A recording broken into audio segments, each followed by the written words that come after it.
2016 was one of, if not the greatest season in the NBA. We had so many great moments. We had Kobe Bryant and his farewell tour. We had what I believe to be the greatest dunk contest I've ever seen. We've had an amazing all-star game, and the Warriors shocked the world and broke the season record with 73-9 wins. But it was also a year of vengeance for LeBron. As the year prior, he lost both Kevin Love and Kyrie Irving to injury, and even through his best efforts to carry the team, the Cavs lost to the Warriors in the finals in 6 games, and LeBron's season was ended. LeBron and the Cavs looked to bounce back after the finals loss, and they were out for blood. But unfortunately, no matter what the Cavs did during the regular season, they weren't the talk of the town. The Warriors were, especially Stephen Curry. He was torching the league and playing at a superstar level, and there were talks saying that he was the best player in the league, and he was even better than LeBron James. This came even more clear when the Warriors would beat the Cavs on Christmas, then annihilate them on MLK Day by 34 points. The Warriors had a chokehold on the league, and it seemed to be set in stone that they would go back-to-back, especially after they went 73-9 that year. The Cavs would finish the season with a 57-25 record, with LeBron averaging 25 points, 6 assists, and 7 rebounds on 52, 31, 73 splits. Kyrie and Kevin Love bounced back as well after their injuries, and the Cavs looked ready to do the impossible. The Cavs would match up against the Detroit Pistons in the first round, who were a young team led by former All-Star center Andre Drummond, and the Cavs just proceeded to sweep them without any issues, and Kyrie was the star of that series as he averaged 27 points, 4 assists, and 2 rebounds, and almost shot 50% from the field and three-point line. The next round was a rematch between the Hawks and the Cavaliers, and the Hawks were looking to get even. Even Jeff Teague was confident that this was their year. Not gonna go anywhere of the evening. Teague, Millsap. Yeah, Jeff, sorry to spoil your fun, but it was not your year. Neither will the next year be. Spoiler alert. The Cavs proceeded to kill the Hawks and move on to the conference finals where they would meet the second-seeded Toronto Raptors, and this series was very entertaining. Just to track it down. James on the drive! While the series was more challenging for the Cavaliers, the Cavs did manage to beat the Raptors in 6 games to advance to the NBA Finals, where they would be matched up yet again against their rival team, the Golden State Warriors, who just bounced back and overcame a 3-1 deficit against the powerhouse OKC Thunder. So the rematch was set, and it seemed like everyone was betting against LeBron James. It seemed like the Warriors had this series in the bag, and they were ready to prove to everyone that they could beat the Cavs with a healthy roster. Game 1 came, and the Warriors would win in convincing fashion, even with Curry and Thompson having a struggle offensively. Meanwhile, on the Cavs, Kyrie would lead the team in scoring, while LeBron did not have the best game shooting-wise, while his field goal percentage was 42%. Game 2 was just a straight-up murder. It was murder. The Warriors blew them out by 33 points, and again, the Warriors were just making the Cavs pay on every mistake, and they were just offensively dominating them. Kyrie and Kevin Love did not have a great game shooting-wise, and LeBron did not have a good game shooting-wise as well, and it just looked like the series was going to be one-sided. But Game 3, the Cavs did manage to return the favor as they were dominant in that game. LeBron would have an amazing game, scoring 32 points, 6 assists, and 11 rebounds, combining with Kyrie's 30 points as well.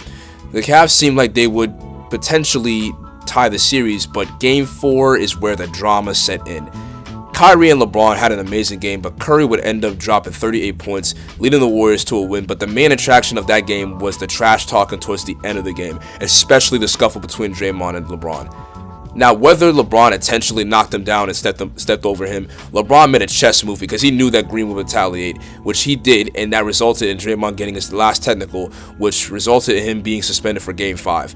But at the time, it did not seem to matter because the Warriors were up 3-1, and it seemed obvious to everyone that the series was over for the Cavs, and that LeBron had yet failed again to bring a championship to Cleveland. After Game 4, there was just so much trash talk and cockiness from the Warriors, and Klay Thompson had this to say about LeBron. I don't know how the man feels, but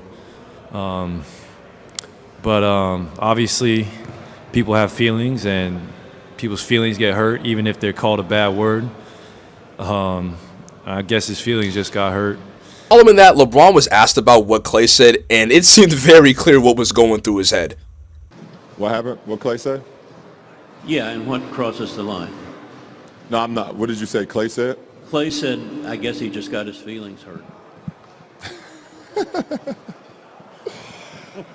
Oh, my goodness. LeBron did not look happy, and yeah, it's about to be so much worse from here on out. The Cavs would go into Game 5, and it seemed like a tight game for the first half. LeBron and Kyrie were on a roll, and LeBron led the team with 25 points and Kyrie with 18 points. It seemed like the Cavs had a fighting chance still against the Warriors in this series. Yet you can tell the vibe was different too. LeBron was just more aggressive, not just on offense, but on defense too. He was blocking shots and was just trying to make a statement to Stephen Curry. The second half came and the Cavs would proceed to score 51 points in the second half to the Warriors' 32 points. And LeBron and Kyrie, for the first time in finals history, combined for 82 points, 41 for LeBron and 41 for Kyrie. LeBron would also be the first player since Shaquille O'Neal to have 40 points and 10 rebounds and 5 assists in the finals. The Cavs shocked the Warriors and brought momentum back to Cleveland, where LeBron would just again dominate the Warriors, dropping 41 points, 11 assists, and 8 rebounds, 4 steals, and 3 blocks. LeBron cannot be stopped, and it was clear that the Warriors were now shook and scared because LeBron was just bullying Curry, especially on this play. It's bedlam here in Cleveland. Curry blocked by James.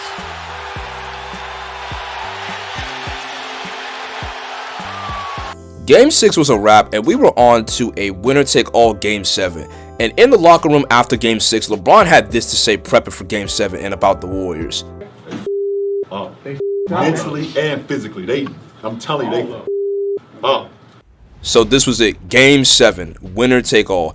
And this series was for the ages because no team was ever successful overcoming a 3-1 deficit, and the Cavs seemed to have come this far, but there was only one question: could they win? The Cavs and the Warriors would start this game just trading blows, and LeBron and Kyrie would give their best efforts, and while Curry and Thompson were struggling in Game 7, Draymond Green was keeping them in the game, having probably the best game of his career.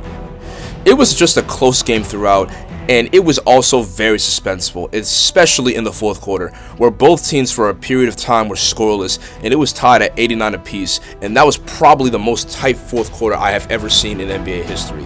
It seemed like whoever scored next would win this game, and the Warriors would get the ball off of a miss from Kyrie Irving, and Curry made a bounce pass to Iguodala, and the Warriors seemed to have an easy bucket, but then Up for the layup. Oh, blocked by James. LeBron James with the rejection. I remember where I was and how I reacted to this play from LeBron James.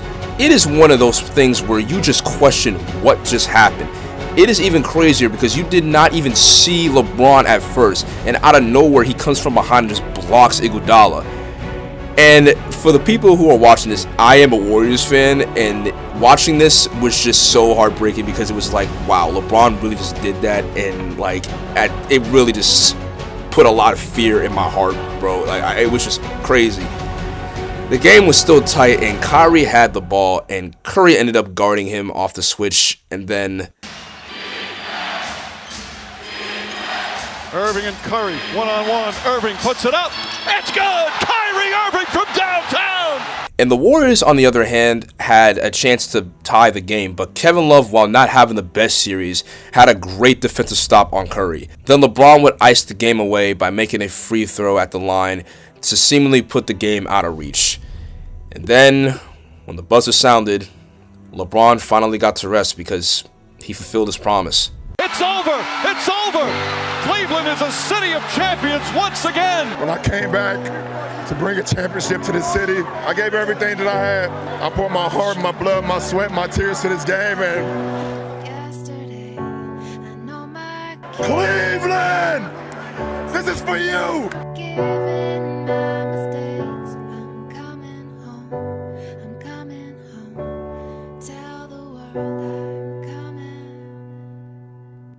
LeBron James, against all odds, against everyone who doubted him, was able to bring a team back from a 3-1 deficit, and he was able to beat a 73-9 team. LeBron James led both, and I repeat, both teams in points, rebounds, assists, blocks, and steals. He is the only person to ever do that in the NBA Finals. LeBron cemented his legacy and against all odds brought a championship to Cleveland. This was his moment, and this was the end all be all for his legacy. I remember watching this series very closely and watching Game 7, and even though being a Warriors fan, I just can't even lie. Like, it was great seeing LeBron James just win that title for Cleveland. It still hurts me to this day, but it's like, I can tip my hat off to LeBron and to Kyrie Irving because they really did have an amazing series. And that was just probably the most beautiful basketball I've ever seen. Game 7 of 2016, till this day, is probably the greatest game I have ever witnessed. And I was honestly glad to have witnessed greatness from LeBron James. Now, while he may not be everyone's favorite player and favorite person in the world, you cannot lie. LeBron James is one of the greatest players to ever play the game. And if he had retired in 2016 after that finals, that would have been the best way to go out on top. In all honesty, he should have retired because after that point, there was really nothing more to prove. But, you know, all I gotta say is this. LeBron James was indeed the hometown hero for this story. Thank you guys for watching this video. I very much enjoyed making this one. While I am recording this, it is a day before Thanksgiving, so happy Thanksgiving to you guys. For the new viewers, subscribe to the channel to join the Nerd Nation and hit the bell so you'll know when I drop my videos. Leave a like and comment down below what you thought about this video, and also comment down below what you are thankful for this year. I will see you guys next time. NBA Nerd out.